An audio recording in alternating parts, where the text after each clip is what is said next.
Coordinate ஜியாமெட்ரியில் நம்ம அடுத்ததாக பார்க்கக்கூடிய ஃபார்முலா என்னென்னு பார்த்தீங்கன்னா ஏரியா ஆஃப் அ ட்ரையாங்கிள், அதாவது முக்கோணத்தின் பரப்பளவு. இது 10th ஸ்டாண்டர்டில் சமச்சீர் கல்வியில் வரக்கூடிய ஒரு கான்செப்ட்டுக்கு உண்டான ஃபார்முலா. ஸோ அந்த ட்ரையாங்கிள் எப்படி கண்டுபிடிக்கிறது அப்படின்னு பார்த்தீங்கன்னா, இப்போ ட்ரையாங்கிளுக்கு எத்தனை பாயிண்ட்ஸ் இருக்கும்? 3 பாயிண்ட்ஸ்.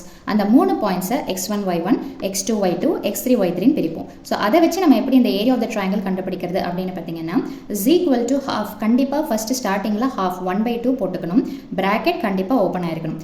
x1 y1 மேலே கீழேன்னு சொல்லிட்டு ஒரு செட் ஆஃப் பாயிண்ட்டை எடுத்து எழுதுறோம். ஸோ அதே மாதிரி கொஞ்சம் கேப் விட்டு x2 y2 கேப் விட்டுட்டு x3 y3 3 பாயிண்டோட முடியறதுனால திரும்ப என்ன பண்ணணும்னு பார்த்தீங்கன்னா, ஸ்டார்டிங்கில் என்ன பாயிண்ட் ஆரம்பிச்சதோ அதே பாயிண்ட் எண்டிங்கில் முடிஞ்சிடணும். ஸோ பிராக்கெட் க்ளோஸ் பண்ணிக்கோங்க. இது ஏரியான்றதுனால ஸ்கொயர் யூனிட்ஸ். இது எப்படி சால்வ் பண்ணணும் அப்படின்னு பார்த்தீங்கன்னா, மேலேருந்து கீழே வரக்கூடிய வேல்யூஸ் எல்லாத்தையும் நீங்கள் மல்டிப்ளை பண்ணி ஒரு ப்ராக்கெட்லையும் மைனஸ் போட்டுட்டு கீழேருந்து மேலே இருக்கக்கூடிய வேல்யூஸை இன்னொரு ப்ராக்கெட்லையும் போட்டு நம்ம கால்குலேட் பண்ணணும். இதை சம்ம வரும்போது உங்களுக்கு புரியும். ஸோ அதே மாதிரியே பார்த்தீங்கன்னா அடுத்த செட் ஆஃப் ஃபார்முலா என்னென்னு பார்த்தீங்கன்னா area of a quadrilateral. So குவாட்ரிலேட்ரல்னா என்ன அப்படின்னு பார்த்தீங்கன்னா, நாற்கரம் தமிழில் 4 பக்கங்களை உடையது தான் நம்ம நாற்கரம். 4 டைப்ஸ் ஆஃப் பாயிண்ட்ஸ் வச்சுருப்பாங்க.